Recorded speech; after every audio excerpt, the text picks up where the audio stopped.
19살 소녀가 있었습니다. 중남미의 작은 나라에서 태어난 평범한 아이였죠. 학교 다니고 친구들이랑 웃고 대학 가면 뭘 할까 고민하던 그런 소녀였습니다. 그런데 15살 어느 날 갑자기 손이 떨리기 시작했습니다. 다리에 힘이 풀렸습니다. 병원에 갔습니다.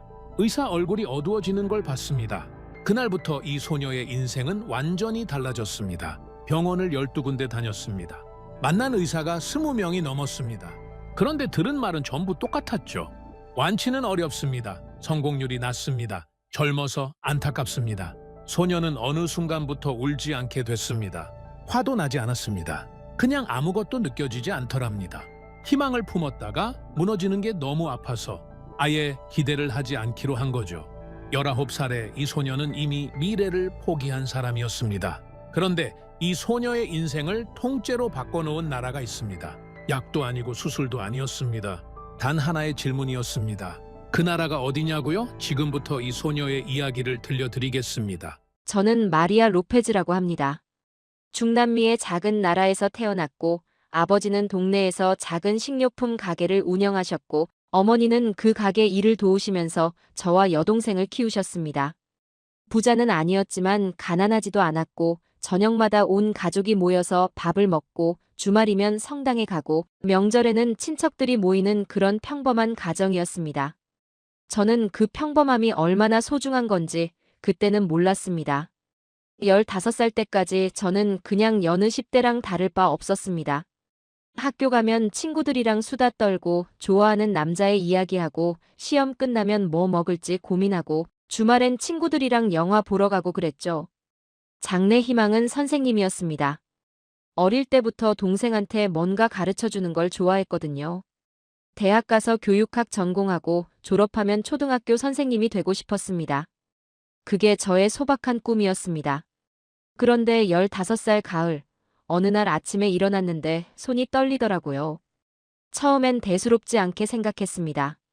어젯밤에 잠을 못 자서 그런가 보다, 피곤해서 그런가 보다 했죠. 그런데 하루가 지나고 이틀이 지나도 떨림이 멈추지 않았습니다. 연필을 잡는데 글씨가 삐뚤어지고 숟가락을 드는데 국물이 흘렀습니다. 친구들이 마리아 왜 그래, 손 왜 떨려 하고 물었는데 저도 모르겠다고밖에 대답할 수가 없었습니다. 한 달쯤 지나니까 이번엔 다리에 힘이 풀리기 시작했습니다. 계단을 오르는데 무릎이 꺾이는 느낌이 들었고 체육 시간에 달리기를 하는데 갑자기 다리가 풀려서 넘어졌습니다. 선생님이 깜짝 놀라서 달려오셨고 저는 바닥에 엎드린 채로 왜 이러지? 왜 내 몸이 이러지 하고 생각했습니다. 그날 집에 와서 엄마한테 말씀드렸습니다. 엄마, 나 다리가 이상해. 엄마 얼굴이 순간 굳어지시더니 내일 당장 병원 가자고 하셨습니다. 다음 날 병원에 갔습니다. 검사를 받았습니다. 피검사, 엑스레이, MRI까지 다 찍었습니다. 결과가 나오기까지 일주일이 걸렸는데 그 일주일이 얼마나 길었는지 모릅니다. 매일 밤 천장을 보면서 별거 아니겠지, 금방 나을 거야 하고 스스로를 다독였습니다. 그런데 결과를 들으러 간 날 의사 선생님 표정을 보는 순간 알았습니다. 별거 아닌 게 아니구나. 의사 선생님이 길고 복잡한 병명을 말씀하셨는데 솔직히 무슨 뜻인지 하나도 못 알아들었습니다. 다만 그 뒤에 이어진 말은 확실히 들었습니다. 희귀 질환이고 완치가 어렵고 평생 관리해야 하고 나이가 어린데 이런 병이 생긴 건 매우 드문 경우라고요. 엄마가 옆에서 울기 시작하셨고 저는 멍하니 앉아서 의사 선생님 입만 바라봤습니다. 마치 텔레비전 속 장면을 보는 것 같았습니다. 이게 내 얘기라고? 내가 평생 이 병을 안고 살아야 한다고? 집에 돌아오는 차 안에서 엄마는 계속 우셨고 저는 창밖만 바라봤습니다. 거리에는 사람들이 평범하게 걸어다니고 있었고 가게들은 문을 열고 장사를 하고 있었고 아이들은 뛰어놀고 있었습니다. 세상은 아무 일 없다는 듯이 돌아가고 있는데 제 세상만 멈춰버린 것 같았습니다. 그날 밤 저는 베개에 얼굴을 묻고 한참을 울었습니다. 선생님이 되고 싶었던 꿈, 친구들이랑 대학 가기로 한 약속, 평범하게 살고 싶었던 소망. 그 모든 게 한꺼번에 무너져 내리는 기분이었습니다. 병원을 다니기 시작하면서 저는 한 가지를 깨달았습니다. 아픈 것보다 더 힘든 게 있더라고요. 바로 존중받지 못한다는 느낌이었습니다.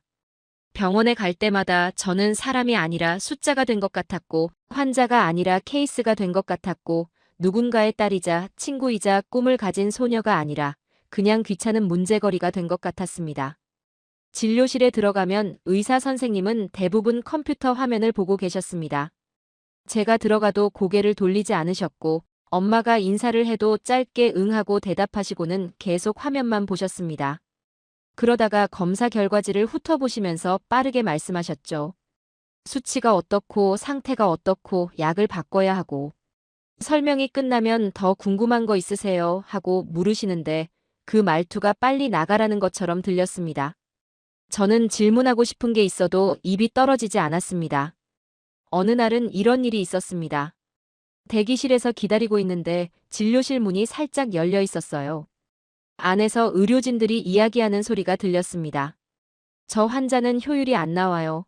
치료해봤자 결과가 불확실하고 시간만 잡아먹어요. 저 환자가 저를 말하는 건지 아닌지는 모르겠습니다.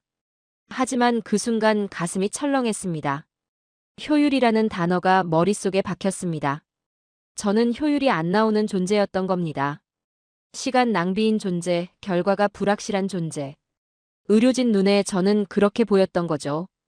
엄마는 진료가 끝날 때마다 의사 선생님께 연신 고개를 숙이셨습니다. 감사합니다. 신경 써주셔서 감사합니다. 바쁘신데 죄송합니다. 처음엔 왜 엄마가 자꾸 사과를 하시나 싶었습니다. 우리가 뭘 잘못한 것도 아닌데. 그런데 나중에 알았습니다. 엄마는 제가 의료진한테 부담이 되는 것 같아서 미안하셨던 거예요. 복잡한 환자, 효율이 안 나오는 환자, 시간만 잡아먹는 환자. 그게 미안하셨던 겁니다. 저는 그 모습을 보면서 마음이 찢어지는 것 같았습니다. 17살 때 친구들 졸업식이 있었습니다. 저는 병원 검사 때문에 참석하지 못했습니다.